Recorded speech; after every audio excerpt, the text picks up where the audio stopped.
আসসালামু আলাইকুম সম্মানিত দর্শক যারা আমাদের সাথে আছেন, দেখতে পাচ্ছেন আমার পাশে বসে আছেন আমাদের আলমগীর, যিনি 17 বছর বয়স এবং সেই বগুড়া থেকে আমাদের কাছে এসেছেন, তাই না? বগুড়া থেকে। আলমগীরের একটা সমস্যা ছিল, কি সমস্যা নিয়ে আমাদের কাছে এসেছিলেন যেন? কানের সমস্যা। আমরা কানের সমস্যা নিয়ে এসেছিলেন, আমরা তার নাকের অবস্থা দেখলাম যে তার নাকেরও যথেষ্ট হাড় বাঁকা ছিল, নাকের একটা প্রবলেম ছিল অপারেশনের আগে, তাই না? নাকে শ্বাস নিতে কষ্ট। তো ওনার কানের প্রবলেম ছিল, কানের পর্দা ছিদ্র। আমরা সেই অবস্থায় ওনাকে কানের অপারেশনের সাথে সাথে, যেহেতু উনি দূরে থেকে এসেছেন, আমরা নাকের অপারেশনের প্রস্তাব দিয়েছি এবং উনি সেটা রাজি হয়েছেন এবং আমরা করেছি। আলহামদুলিল্লাহ, অপারেশনের পরে আজকে উনি প্রায় 2 মাস হয়ে গেছে যে উনি আমাদের আপনার কাছে এসেছেন। আমরা একটু ওনার নাকের এবং কানের অবস্থা আপনাদের শেয়ার করতে চাই। আলমগীরের নাকের অবস্থা আপনারা দেখতে পাচ্ছেন, চমৎকার ভাবে নাকের স্পেস অনেক যথেষ্ট বেড়ে গিয়েছে, যেখানে শ্বাস নেওয়ার স্পেসটা যেটা তার কম ছিল অনেক সুন্দর ভাবে বেড়ে গিয়েছে এবং দুই পাশে নাক খুব চমৎকার ভাবে হিল হয়ে গিয়েছে এবং এখন তার নাকের কোনো প্রবলেম হচ্ছে না।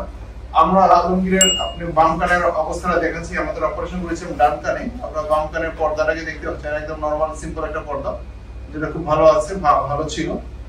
এটা আলমগীরের ডান কানের পর্দা, যেটা আমরা অপারেশন করছি, চমৎকার ভাবে পর্দা রেখে গিয়েছে আলহামদুলিল্লাহ। আমরা যেভাবে চেয়েছিলাম, বসিয়েছিলাম, আলহামদুলিল্লাহ আল্লাহ সহজ করেছেন, সেভাবে তার পর্দাটা একদম সুন্দরভাবে লেগে গিয়েছে।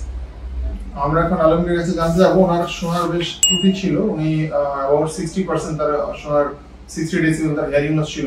আলমগীর, আপনার অপারেশন আগে কানের শোনার যে অবস্থা ছিল, এখন ডান কানে অপারেশন করে কি আপনার কোনো পরিবর্তন মনে হচ্ছে কিনা? আপনি কি একটু ভালো শুনতে পাচ্ছেন নাকি আগের মতোই? এখন ভালো শুনতে পাচ্ছি। আগে থেকে ভালো শুনতে পাচ্ছেন? আচ্ছা, আলহামদুলিল্লাহ। এখন এই নাক দিয়ে শ্বাস নেওয়ার কষ্ট, সেটা তো কমে গেছে আশা করি? কমে গেছে। এখন কোনো ধরনের প্রবলেম হচ্ছে কিনা আপনার? না, এখন কোনো প্রবলেম। আমরা যে আপনার নাক আর কান একসাথে অপারেশন করেছিলাম, তাতে কি আপনার কোনো কষ্ট হয়েছিল খুব বেশি? না, কোনো কষ্ট না। ওই নাক বন্ধ ছিল কিছুদিন, এরপরে এত কোনো সমস্যা হয়নি খুব বেশি? ঠিক আছে, আপনি দূর থেকে কষ্ট করে এসেছেন, এই জন্য আপনাকে অসংখ্য ধন্যবাদ। আমাদের জন্য দোয়া করে ভালো থাকবেন। আর আমরা এখন আলমগীরের বাবার কাছে শুনতে যাবো আলমগীরের পরবর্তী অবস্থা।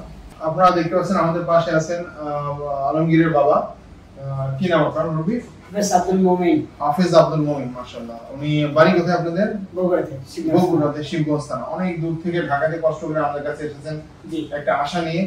আমরা আমাদের চেষ্টা করেছি আপনার ছেলের অপারেশনের সময়কার যে আপনাদের ভয় ছিল একটা, যে কি হয় কি হবে, এত দূর যাচ্ছি, অপারেশন পরবর্তীতে অবস্থা, আমাদের যে সার্ভিস আমরা আপনাকে দিয়েছি, আর এখন তার পরবর্তীতে যে ফলাফলটা আপনি দেখতে পাচ্ছেন, আপনার কাছে কেমন লাগছে? আমি আপনার কাছে শুনতে যাচ্ছি। এই আমার কাছে আশাবাদ ব্যক্ত করছি যে আমার ভালো লাগছে ইনশাআল্লাহ। তো আপনার কি অপারেশন আগে কোনো ভয় ছিল কিনা, যে ছেলেকে কোথায় নিচ্ছি, কি হচ্ছে, কি হবে? ভয় একটা ছিল কি, যে কানের বিষয়টা আমি একটু মানসিকভাবে একটু ভয় পেয়েছিলাম। ভয় করছিলেন? আশেপাশে মানুষজন কিছু বলেছে যে এত দূরে যাচ্ছেন কেন, কাছাকাছি কেন আসছেন না? অনেকে বলছে যে বগুড়াতেই করা যেত। আমি বা আলমগীরের মাও বেশি ভালো মানে বলতেছিল যে ঢাকাতে করলে ভালো হয়। আপনার ঢাকাতে সাহস করেছেন। এখন আলমগীর ভালো শুনতে পাচ্ছে বা ভালো শ্বাস নিতে পারছে, তার যে কষ্টটা, যে কষ্ট কমে গেছে, এখন আপনার কাছে কেমন লাগছে? ছেলের একটু ভালো? আল্লাহর কাছে শুকরিয়া আদায় করছি, আল্লাহ তাকে সুস্থতা রাখার জন্য আল্লাহর কাছে বিশেষ শুকরিয়া আদায় করছি। আমাদের হাসপাতালে এত দূর থেকে এসেছেন, ছোট একটা হাসপাতাল আমাদের, বাহির থেকে দেখেও খুব একটা পছন্দ হওয়ার কথা না। আপনাদের কাছে আমাদের হাসপাতালের সার্ভিস বা চিকিৎসা আপনার কাছে কেমন লেগেছে? আলহামদুলিল্লাহ, আল্লাহ তাআলার রহমতে ভালো।